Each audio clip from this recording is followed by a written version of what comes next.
iron horse. What American does not thrill to the sight of a speeding train? The biggest thing that moves on land. Here is mass action. Today, the economic importance of the steam locomotive can hardly be overestimated. In peace and war, it ties our far-flung country together and makes it possible for our commerce and industries to function. It brings us our daily food from all quarters of the land and carries us on business and pleasure safely and in comfort. It has been one of the essential creators of the America we know today. Probably the most famous locomotive in the world is the giant Hudson type, developed by the New York Central in 1927. Since then, nearly 300 of them have been in use on famous mainline passenger trains of the Central's great steel fleet. The renowned 20th Century Limited is pulled by a streamlined Hudson. The gleaming Empire State Express speeds over the rails behind a Hudson streamlined in stainless steel to match its luxurious cars. Although these handsome engines differ in outward appearance from the conventional Hudsons, they are of the same basic type. No other locomotive has ever caught the public's fancy like this one, or attained such an enviable record for operating efficiency. The steam locomotive is one of the most compact power plants in the world. Within comparatively close limits are 300 tons of machinery, every pound designed for the most grueling work. Each engine costs nearly $200,000. Perhaps you wonder why a locomotive is such a complicated and expensive piece of machinery. Well, let's take a look at some of the answers. Since the day James Watt discovered the power of steam, it has been serving mankind. It is the prime mover of the steam locomotive. The largest part of the engine is the boiler, where water is turned into steam by a white-hot fire. Stripped of its insulating jacket, a boiler looks like a long tank with a box built in one end. The firebox is similar to that in your furnace at home and is built to hold a fire which drives its heat through long tubes surrounded by water. The water absorbs heat from the tubes, and the result is steam in enormous quantities. The smoke and burn gases finally reach the front of the boiler and are discharged into a smoke box. From here, they reach the open air through the smoke stack.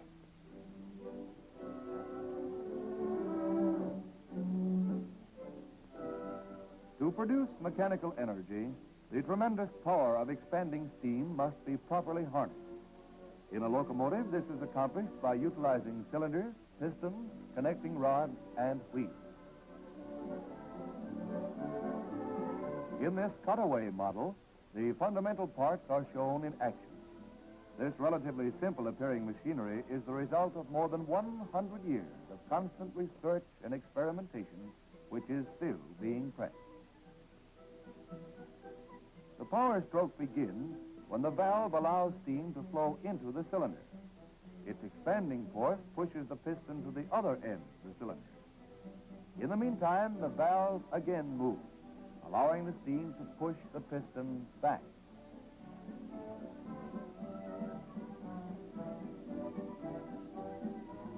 The pushing and pulling of the piston is linked to all wheels by rods. Thus, the force of each stroke reaches all drive wheels at once.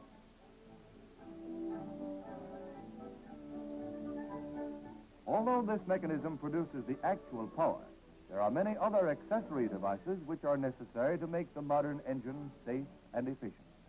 The whistle might be called the voice of the engine man. Its blast warns trespassers and communicates signals. The automatic bell cautions that the engine is moving or about to start. When the pressure becomes too great, safety valves allow the steam to escape. Among the many pipes on the side of the engine are those carrying water from the tender to the pump, which forces it into the boiler. Another device, called an injector, is used to supplement the action of the pump.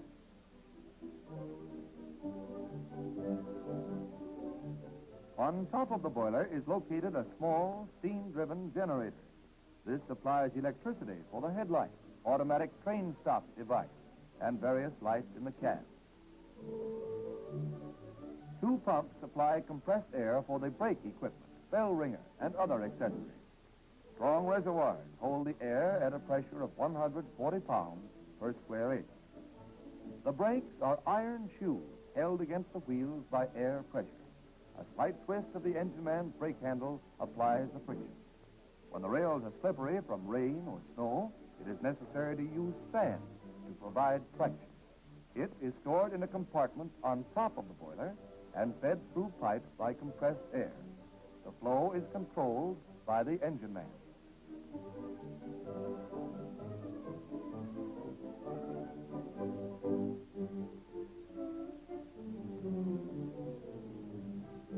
Important as the engine itself, the tender rides along behind, carrying fuel and water. The huge coal bin holds enough to run the engine for hundreds of miles. Water for the boiler, air for the train brakes, and steam for heating the cars are carried through flexible couplings.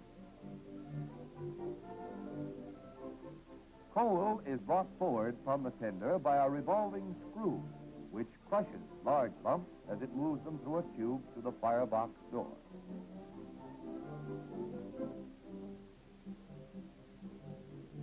As the coal emerges from the tube, it is sprayed to all parts of the fire by jets of steam, regulated by the fireman. The jets point in different directions, thus the coal may be sent where it is most needed.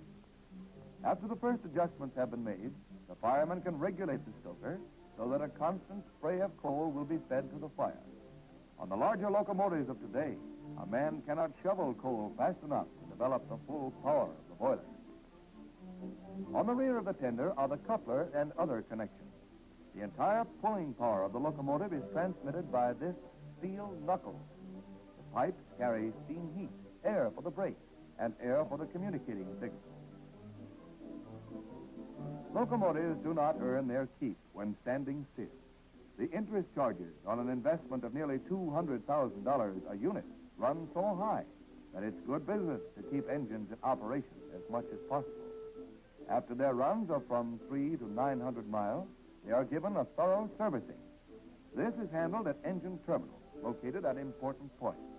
Each engine is put through a detailed routine of checking, lubricating, and repairing, much of which is prescribed by law. The first step in servicing is performed on the ash pit.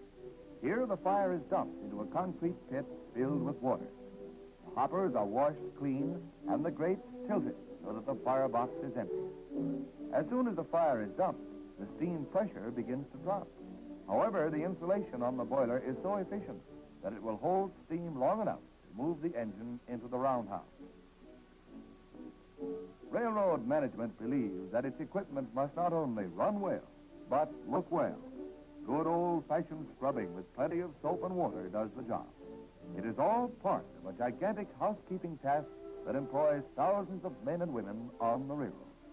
Normally, an engine is cleaned before it goes into the engine house.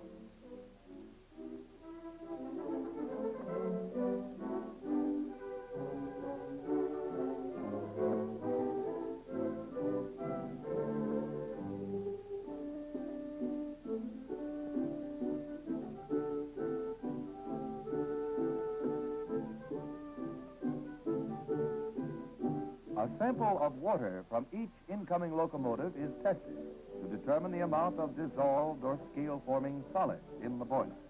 If the proportion is too high, it is necessary to change the water in the boiler to prevent foaming and poor steaming. All water used by locomotives is treated to keep scale formation to a minimum.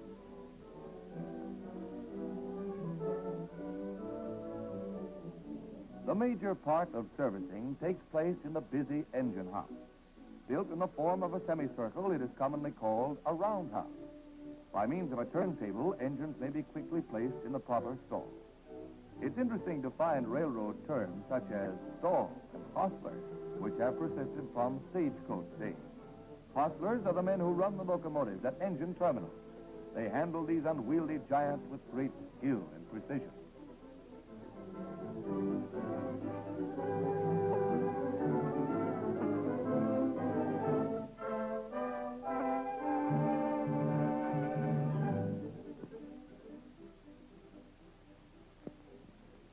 No sooner does a locomotive enter a stall than its inspection report is placed beside it. Provision is made for dozens of entries and signatures, for everything that is done to an engine must be signed for by workmen. The engine man who last ran the locomotive has already reported on its performance, and his remarks guide the roundhouse men in their work. Activity begins at once. Though the boiler is still warm, the inspectors climb in and start their painstaking work. The firebox in the rear and the smoke box in front get careful attention.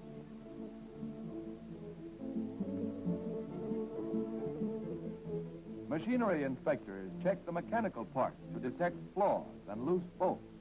They must use their sense of hearing and sense of touch as well as their eyesight.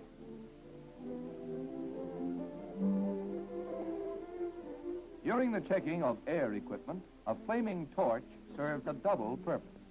Besides giving light, its flame makes otherwise invisible leaks apparent.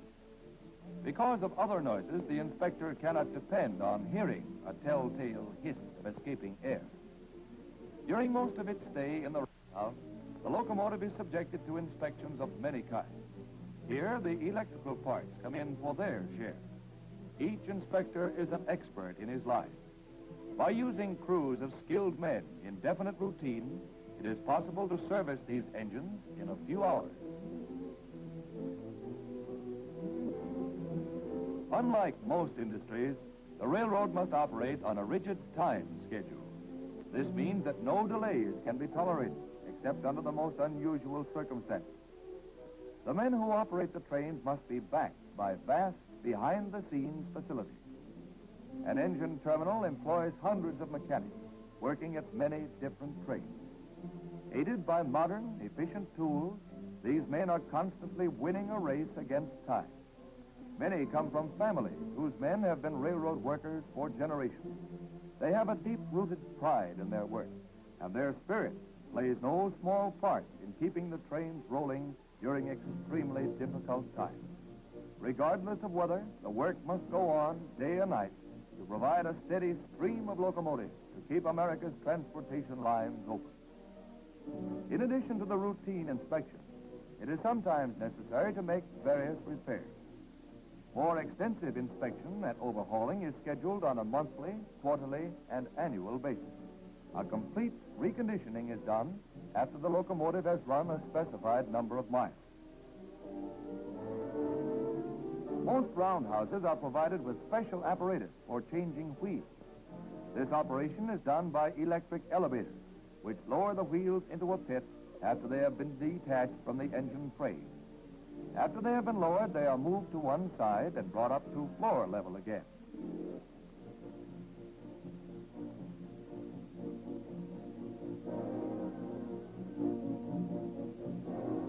In sharp contrast to the ponderous work of removing wheels is the inspection and calibration of the delicate valve pilot.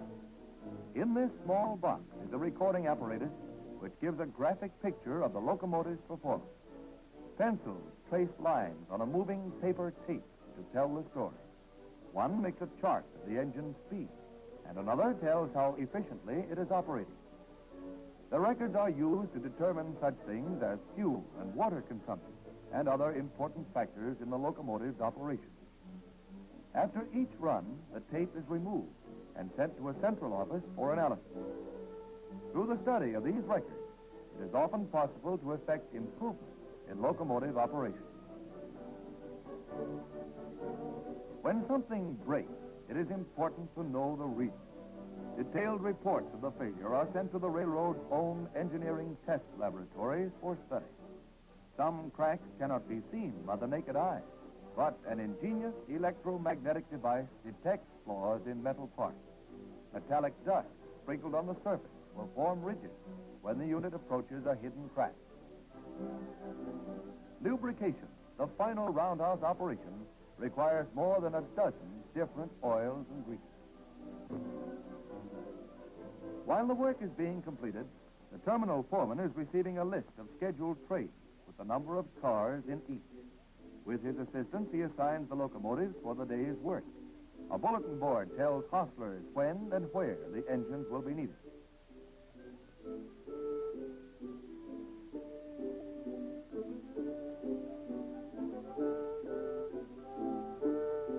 At At last, the time comes when the prepared locomotive must be moved out to the ready track. It's an inspiring sight to see these monsters roll majestically out of their stalls. They stand panting like racehorses, and they are swung around to the outgoing track. They almost seem alive to the men who work with them, and each one appears to have a personality all its own. It's easy to see why the locomotive has such a strong appeal for the average person. Because of their sleek lines and powerful appearance, the Hudson-type engines have been copied by toy manufacturers and model makers ever since they were first built. Their performance records have been outstanding in the railroad world.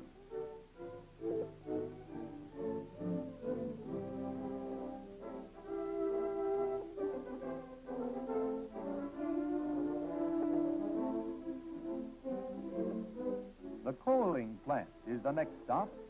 Some engine terminals use over 1,000 tons a day of this specially graded soft coal.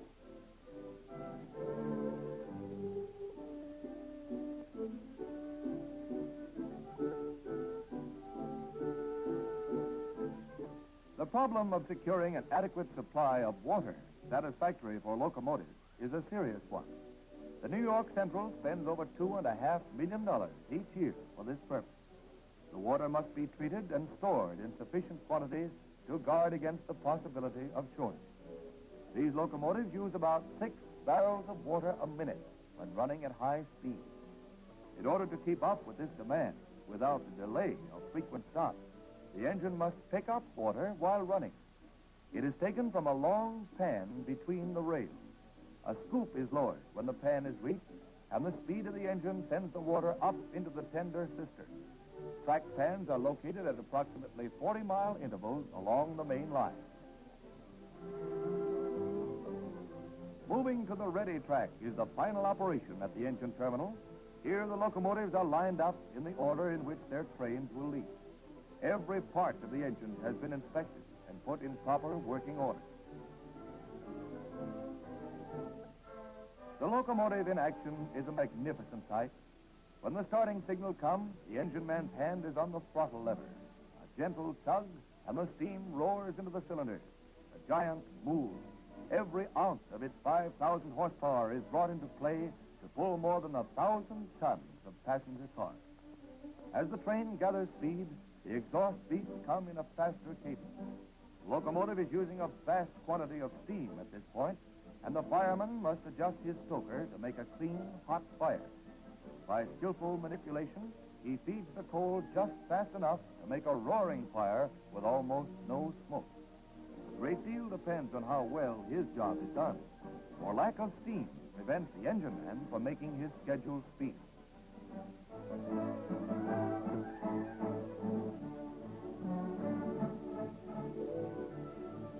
The bark of the exhaust deepens into a roar as the train speeds faster. The reason for the painstaking inspection and servicing becomes apparent when one sees this traveling powerhouse at its terrific job. No weak parts or loose bolts can stand up under such usage. The apparently casual greeting of the crews may also mean all's well when trains are passing. In addition to their other duties, the engine crew must keep an eye ahead for signal indications and call them aloud to each other. The men are required to check all signals in this manner. With his own keen judgment and the cooperation of his firemen, the engine man can make his locomotive perform to perfection. This combination of matchless skill and superb machinery has done much to make the New York Central famous throughout the world. Here is steam power in its most exciting development.